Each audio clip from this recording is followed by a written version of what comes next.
Manx Radio Podcasts, powered by Shaw. Well, hello and welcome to this week's Countryside with Kiri and Simon. And interestingly, you went to speak to a lady at the Close Lease in St John's who have done, you could say, diversification in a big way. That's right. I catch up with Tracy Ridgway of Close Lease Farm to talk about moving from London to buy a small holding here on the Isle of Man and produce her own products from her Tamworth pigs and her Guernsey goats. Yeah, and she's into bits and pieces and telling you about how it's a bit of an eye-opener when you come to actually reading about it, you know, and to the function of actually going through and doing it, isn't it? That's right. The middle of winter, I think maybe she might be wishing she was back in London behind her desk, but she wouldn't change it for the world. It's exactly what she wants to do, and the animals are just super. And I speak to Alistair Breed, who is the Director of Animal and Plant Health at DEFA, about the disease BVD, which of course will it be explained in full, because I haven't got long enough in this introduction to tell you about it. But it's a tricky old disease, and one and hopefully things will be passed to make it a little bit more transparent, you know, for everyone to know what's happening in that world. And the first of the Isle of Man agricultural shows is just about upon us. I caught up with Sarah Comish, who's the secretary for the Southern District Agricultural Society. Their show is on the 29th and 30th of July, 2 weeks ahead of the Royal, and she tells me how preparations are going in what's been a very successful time for them over the last few years. That's right. It's a very busy time for the farmers preparing their animals for the exhibition as well, and it's an exciting time. We've worked so hard feeding these animals ready for that day, and who knows, may the best beast win. Just feeding them one day before. Here's this week's Countryside. Manx Radio's Countryside is brought to you by NFU Mutual.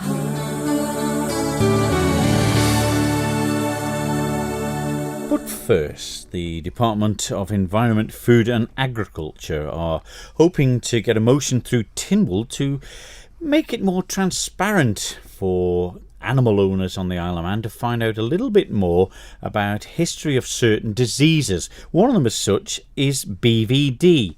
And I went along to speak to the Director of Animal and Plant Health on the Isle of Man, Alistair Breed. And firstly, I asked him to explain what BVD is. BVD is a bovine viral diarrhoea, and as the name suggests, it causes diarrhoea in cattle. It doesn't affect humans at all. I'd like to reassure your listeners about that. But it's a strange disease. It behaves in a different way to every other disease, in the fact that it can cause what we call persistent infection in animals. Animals can be infected for life, and they can shed the disease in huge quantities and affect lots of animals throughout their life. Most diseases have a short infectious period, but as I say, BVD is strange in the fact that it has a lifelong infectious period for some animals. It can cause diarrhoea in cattle, hence the name. But it also affects the animals in other ways. It depresses their immune system, so they become susceptible to other diseases, classically calf pneumonia, and that's why it's a very expensive disease for the industry. Again, in a strange way that it acts, the lifetime infected animals, the persistent infected animals, are only formed when a pregnant cow is infected in the early part of its pregnancy. And what happens is that the calf gets the virus and then never ever manages to get on top of the infection. If it gets infected later on, it can cause abortion or so-called short-term infections. But it's a big problem because, as I say, these infected animals produce huge amount of infection throughout their lifetime. It spreads around, and not only does it cause diarrhoea, but you can get, as I say, secondary infections like pneumonia in calves. When you say it's with them for life, does that mean that there isn't a sort of antidote to remove it from them completely? No, sadly there is no specific treatment for the virus. If an animal is infected, it remains infected. Strange things can happen to it later in life where it gets a condition which we call mucosal disease, and it becomes very ill and dies. And this classically happens fairly early in the lifespan of the animal, usually at 2 years of age or less. But up until that point, they just continue to pour out huge amounts of virus, and there is no preventative treatment for that animal that has any effect on that. But the government has a testing regime at the moment for this disease, don't they? We do indeed. We started off in 2014 with a voluntary scheme of testing, and that became compulsory in 2015. And what Is that an annual thing, or just if people are moving them? this is a test for each calf that is born. What it does is when the calves are ear tagged, a sample is taken at the same time, and this actually looks for the virus in the animal. We're very lucky because it's a very accurate test and a very sensitive test, and if we pick up these infected animals very early in life, they can then be put down, and it removes the source of infection for the rest of the herd. Is that what has to happen to them if they're found to have this strain of it? If they are infected, going into a little more of the complications, they can have what we call a transient infection. Some of them can just get the viral diarrhea for a short period of time if they're infected after birth, and that infection usually lasts up to 3 weeks, and those animals, all being well, recover if they receive appropriate treatment for whatever problems they have related to it. But an animal is persistently infected, and those animals are born in that state and they stay in that state for life. There is no treatment for those to prevent them being persistently infected, and they will carry on being infectious throughout their life. Whereas an animal that has a short-term infection, so-called transient infection, will only remain infectious for the period they have the actual disease, which is usually 3 weeks or less. But one of the problems I'm reading into it is that you can test. If I've got 100 cattle and get them tested, that's fine. They're all okay. But it's the movement of them. Is that what's causing trouble? People selling them on or importing them in? Yes, moving a persistently infected animal is a very great cause of spreading disease. But under the existing legislation, people have been prohibited from doing that for a number of years now. What we're looking for is to increase the awareness of the disease so people can use increased biosecurity. So the actual infected animals at the moment cannot be moved. However, animals from those holdings might be born and sold on to other people, and people might take those on without realising what they're buying in, which is potentially infection. So what we're looking to do is increase the information that's available to cattle owners so they can make better risk-informed decisions to protect the health of their herd. And we are putting before the House a new amendment order which will actually give us the power to tell people who are considering buying animals whether there are any presently infected animals on the place they're considering buying them from, or indeed whether there have been any infected animals there in the last 6 weeks. 6 weeks after the last infected animal has gone, the level of infection should really have died down to normal levels. So there'll be no higher risk than anywhere else.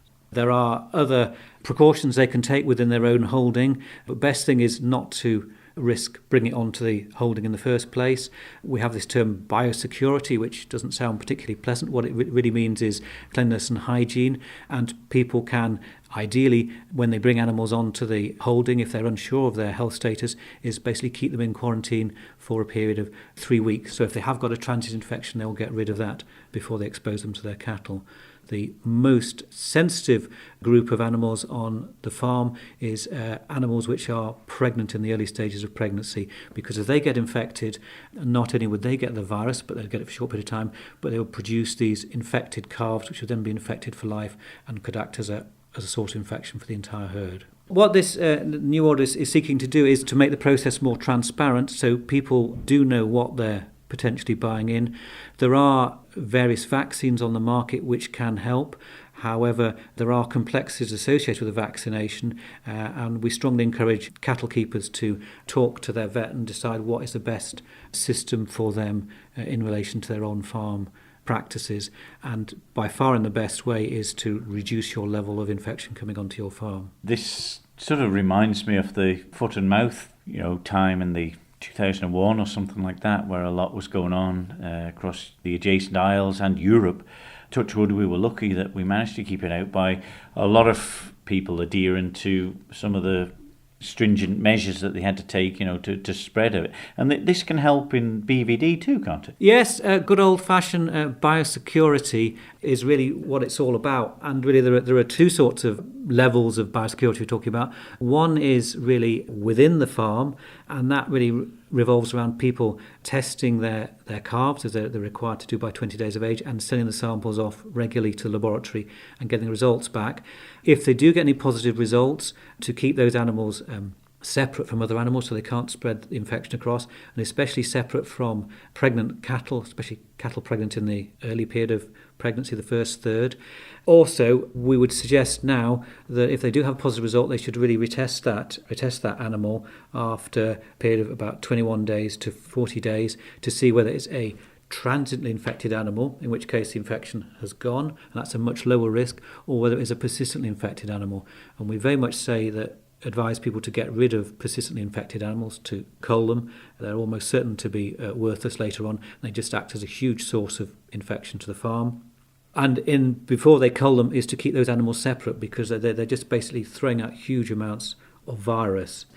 But there is a bigger level to biosecurity, and that's really at the edge of the farm, at the boundary of the farm, and really starts off with good boundary separation. Have you got good boundary fences to keep your cattle away from your next door neighbour's cattle? Is it only through touching that they get it in, and obviously people touching other things? It's basically spread through the virus in bodily secretions, and especially, obviously it can be spread in diarrhoea, as the name suggests, but a lot of nasal secretions are very significant carriers of it. So stuff contaminated with that.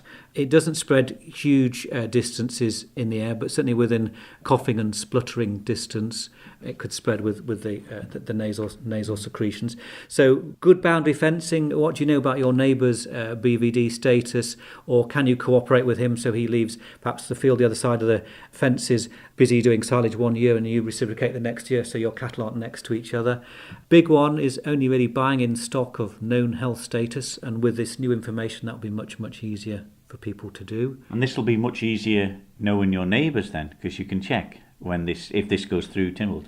That's right. You'll be able to look up on the holding numbers. And other things is really, as I say, we talk about isolating brought in stock. If there's any question about it, if you ideally isolate it for 3 weeks, and then that's a period of the transient infection will have gone, so that'll reduce the risk of spread there. This applies to breeding bulls as well. Breeding bulls can bring a lot of things onto your farm which you don't want, and BVD is one of them. So I would suggest that people really think very seriously before they bring breeding bulls onto the farm about exactly how much they know about the health status of this animal. And more generally, and this goes back to the 2001 days when the industry worked together tremendously well along with the department to keep foot and mouth out, as you say, is really ensure that equipment coming onto the farm is clean, and people's equipment as well, especially their Wellington boots, but also their farm clothing is clean and disinfected. A really good old-fashioned clean on, clean off. Really, it should do nothing else than help people being more honest about their tests and things. It will make the information far more open, and when we started talking about the prospect of making this information available, it had a very positive effect on getting people to get rid of their persistently infected animals much earlier than they otherwise would have done, which reduces the overall level of infection, which is great. The industry has worked together very well with the department to reduce the level of the disease so far, and we look at this as being the next step to further drive the levels down. The Director of Animal and Plant Health on the Isle of Man, Alistair Breed, there telling us a little bit of in-depth news about BVD. Manx Radio's Countryside is brought to you by NFU Mutual. Here on the Isle of Man, many producers try to sell what they produce on their farms.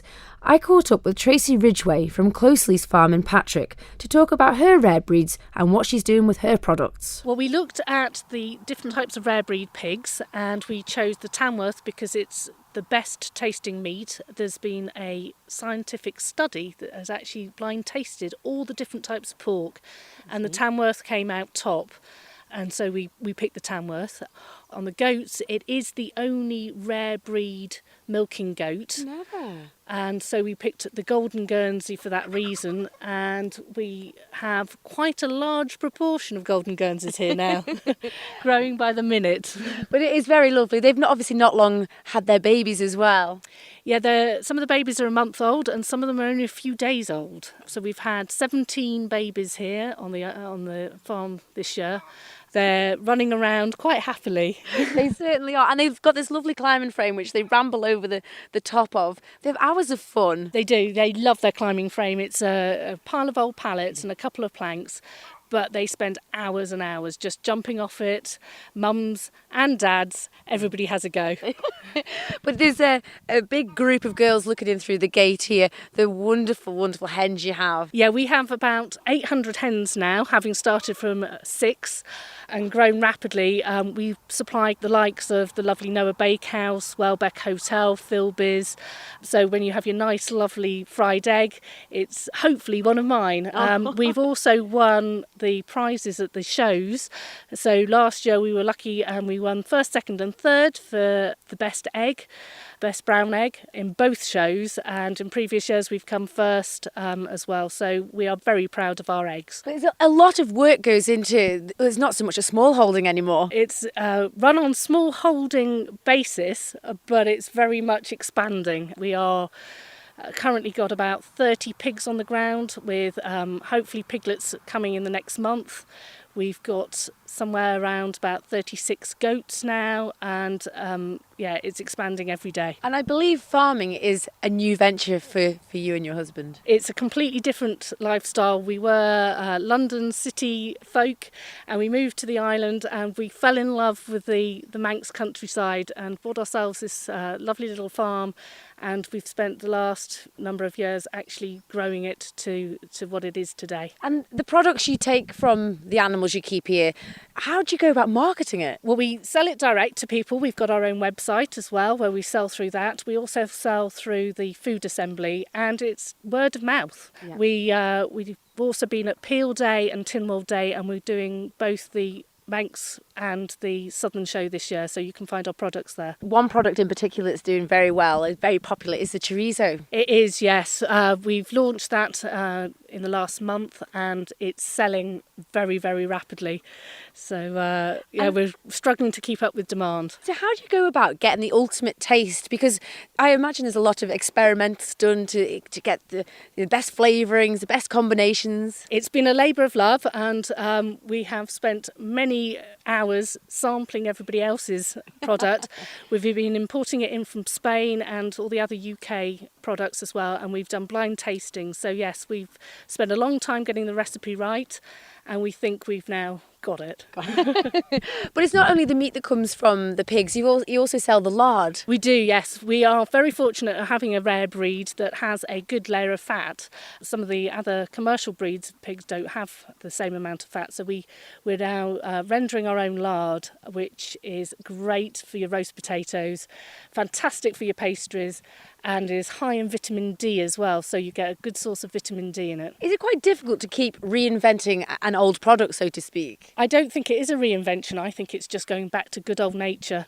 It's going back to what we all ate as kids and enjoyed. And in fact, on the lard, it's now become the fat of choice. Again, there's been studies that have said that, in fact, lard is actually better for you. It's got the right sort of fat, better than olive oil and coconut oil. So it's going back to nature. Yeah. And with the Guernsey goats, I see you selling this lovely hand soap. We are. We take our milk and we combine it with the best olive oils and coconut oils, and do a traditional soap that's got no added nasties, and it's very mild and moisturising, so it's good for everybody. It's great for kids with dry skin and everyone. Would you ever consider making cheese or milk or...?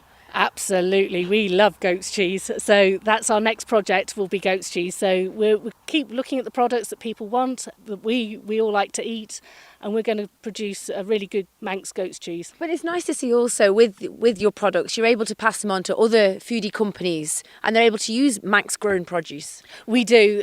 All the restaurants are at the moment using our chorizo. There's a number of restaurants that sell our sausages. We've got chorizo on pizzas. It's great that we can work in partnership with other food lovers. Yeah, it's absolutely essential because I think here on the Isle of Man in particular, they can follow the full chain from the farm to the plate. It is something that's quite rare in other bigger parts of the world. That's right. I mean, you can see the animals, see that they're well kept and they're outside and they're having a lovely time. We then handle the whole thing so that there's a chain that from start to finish. Yeah, but the good news came this week also. You've got the plan and permission for the farm shop. We have. That's our next venture. We're going to have our own farm shop, which will champion not only our products, but other Manx farmers as well. So it'll be the place to go for quality premium Manx products. So we're very excited. And alongside, we'll have a little cafe so that you can actually taste the products as well. But not only that, you can see these goats and kids playing as well. Absolutely. You'll be able to see the pigs out in the pasture and the chickens clucking around and the goats just having complete mayhem. Was this your dream? It was my dream. It's been a long time coming and it's hard work, but it's definitely living the dream. That was Tracy Ridgway from Closely's Farm, Patrick. Listening to that, Kiri, it'd be a bit of a contrast. Oh, it really must have been quite something, but she's got to grips with it and they're doing a fab job out there on Patrick Road, and it's lovely to see the Guernsey goats. I've not seen goats on the Isle of Man for many years, but really, really nice to see, and they dance about beside the road so everyone can see them. Yeah, and it's I just love them sort of stories in a way, because people think, oh well, maybe I'm moving on and I've saved a bit and I'll go out and just get a bit of project and see what I can do. And then when they get into it, you realise what sort of challenges, I suppose, you face, isn't it? That's right. I suppose in the middle of winter in a field with muddy pigs is a bit different than sitting behind a desk in a nice warm office. Would have been a big contrast. Yes, well, we'll be seeing some livestock in a couple of weeks' time. In fact, on Saturday the 29th and Sunday the 30th of July at Great Meadow in Castletown, it's going to be the first of the annual agricultural shows on the Isle of Man.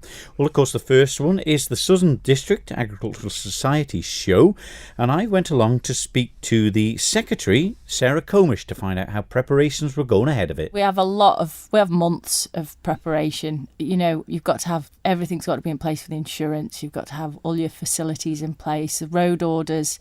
We've had a lot of discussions with the police and everything about managing traffic. So, I mean, that's just one side of it, one aspect of it. It's a very involved job. What about that? People, they're not as patient as they used to be, and there is a one-way system, if I recall, in operation. I think this works, but there are always queues when people are coming at the same time, isn't there? Yeah, I think the biggest problems we've had in recent years, with it getting much, much busier at the show, is that it tends to get a bit blocked up leaving the show. So this year we've had quite a lot of discussions with the police, with the Southern Policing Division, and they've been fantastic. And we've come up with quite a few strategies of how to deal with that and how to manage the problems that we have with people leaving the show field. So hopefully this year, if everyone can be a little bit patient, then we should be able to get people off the car parks and the show field much more efficiently. Is the traffic, is it due to, I mean, I always feel as though it has grown over the last few years. Does the attendance show that? Yeah, definitely. Yeah. I think all agricultural shows now are becoming really popular with people. They've had quite a surge in popularity. I'm hopeful, we're no exception, that it's getting a higher profile as well now. So, yeah, it gets very, very busy when the sun comes out. Well, what is the main growth down to? Is it because now it isn't just a farming thing, that there is something for the kids to be looking at as well? I think so, but I think also people are much more interested in, what's being produced locally and what's going on locally. They're much more interested in sort of homegrown business rather than just having stuff imported. And I think people actually really care about it as well. What is the main attractions then at the Southern District Show this year? Obviously, we've still got all of our livestock on show, all the light horses, and there are plenty of heavy horses this year, which is great because there weren't many last year. And the vintage display is going to be huge. And so is the dog agility section, is always really popular, and the fur and feather. They're things that are going to be there every year. We've got lots of local entertainment this year as well. The Polo Club are going to be doing a demo on the Saturday. We've got the Ellen Vannin Gymnasts, and the Isle of Man Pony Club are going to do a games demonstration, which they did at the Royal last year, and that was really good. The Bloodhounds are going to be on display as well, which is going to be fantastic. And then, of course, we've got our international lawnmower racing. But that's amongst the livestock and all the agricultural machinery that's on show as well, isn't it? Absolutely, yeah. It's extra entertainment. But I think a lot of people, especially on the Saturday, which is our main judging day, a lot of people really do come down to watch the livestock judging. That's still at the forefront of the show, and that's what it's all about. And then there's going to be an awful lot of trade stands and local caterers as well that are going to be there, and they're going to have some fantastic stuff on display and some great special offers as well. Yes, and that's one thing I suppose that attracts quite a few people, because you can go there and you get your eyes open to what is actually out there and what you can get on the Isle of Man. Yeah, I think it's nice to actually be able to go around and see it all in one place, and see what people are doing out there as well, that people have started up their own small businesses, creating their own stuff, and we're really trying to encourage smaller producers and local crafters and everything like that to come and join us at the show, because it's a great platform for them. But you say about the judging on the Saturday, but the Grand Parade, that'll be on too. When is that? That's on in the afternoon at 3:30. Approximately. But timing isn't too bad. But I mean, it can be a bit troublesome. I mean, they are livestock you're dealing with, so they don't always do as they're told, do they? No, like the owners. No. Everybody has a bad day. Sometimes the animals do too. The weather will affect things as well, so we'll keep our fingers crossed that it's sunny. But we try and get everything to keep it as much on time as possible, but sometimes it can run over. Is it difficult to think of new things, or are you sort of limited to what you can do really, and what you want the to be shown at an agricultural show? I think the only limitations are understandably ones with moving animals and livestock, and they have to be in place, so we have to accept them.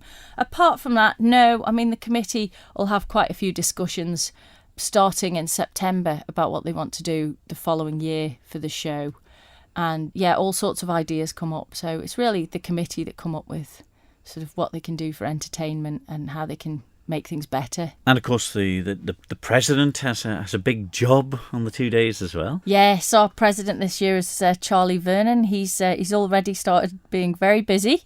Right, it's the same as the Royal, though, isn't it? The judge never gets revealed, does it? No, it's top secret. Yeah. It's the only thing I don't know about. Even you don't know? No, I don't know either. Right, no. Okay. So all geared up for it. That's Saturday the 29th, Sunday the 30th of July. Yeah. And what time are the Showfield open? We're open from 10 till 6 both days this year. Secretary of the Southern District Agricultural Society's show, Sarah Comish, talking about our preparations and how she's looking forward again to this year's show. It's a great show, and many of the exhibitors have worked for months and months preparing their animals, training them and washing them ready for that day, and it's a special day out for farmers. It is, and it's just something nice about the Southern Show as well. It's appeals to a lot of people. Some like one, some like the other, but I think most people involved in it do tend to go to both nowadays, don't they? There's just something a little bit different about each of them. That's right. It's quite a big rivalry, really. Who wins the Southern Show and then who goes to the Royal Manx? It could be different winners that week, and you maybe take different stock for each show depending on the competition. But it's a great place for farmers to showcase what they do at home on the farms and how busy they are. A great place to advertise. It is. Manx Radio Podcasts, powered by Shaw. There we go. Preparations for the Southern District Agricultural Show well underway, and looking forward to that. As Sarah says, it's a worrying time, I suppose, to make sure that you haven't forgotten anything, things like that. But I suppose there's a lot of help in them show societies, isn't there, I think? Oh, it's a big team effort. It really is, to get that show field prepared, to get everybody organised and marked out every year, and to pack it all away. That must be a big task too. No, it's probably less there to pack it away than set it up, maybe, I don't know.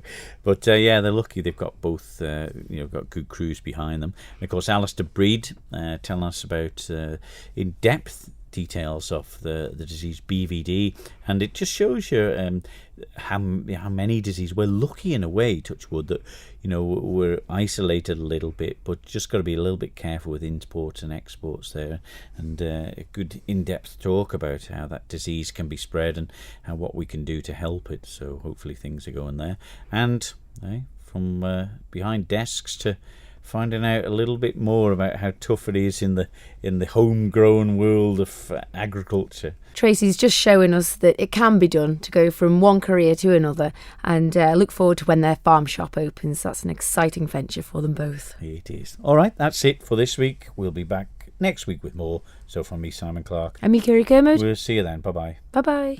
Don't sit in the slow lane. Join the fast lane right now with Shaw's all-new Superfast Plus broadband. Enjoy more bandwidth, amazing speeds and the best value on the island from just £23.95 per month. So don't be left behind. Get a piece of the high-speed action with Superfast Plus broadband from Shaw.